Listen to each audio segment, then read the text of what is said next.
వేసి శనగపప్పు ఉడికించుకుంటున్నాను. మామిడికాయ ముక్కలు,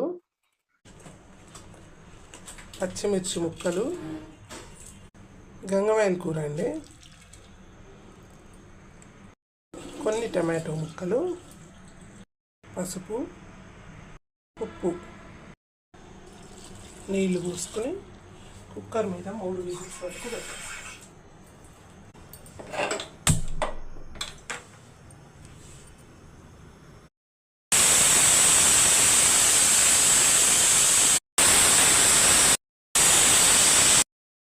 ఆవాలు,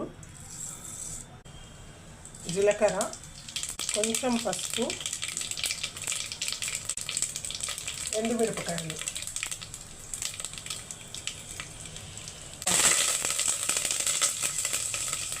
ఎల్లిపాయ దంచిందండి,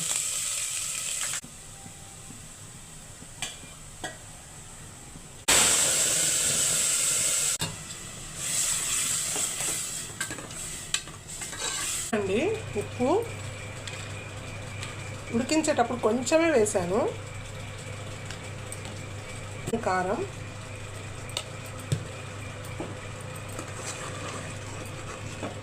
కొంచెం పులుపు ఎక్కువ అనిపిస్తుంది. పులుపు ఎక్కువ అనిపించినప్పుడు కొంచెం జీలకర్ర మెంతి పిండి వేసుకోవాలి, పులుపు ఇరిగిపోతుందండి. జీలకర్ర మెంతి పిండి వేసినప్పుడు ఇంకా టేస్ట్ చాలా బాగా వస్తుంది. అయిపోయిందండి, మామిడికాయ గంగవాయల కూర పప్పు రెడీ అండి. జై శ్రీమన్నారాయణ అందరికీ.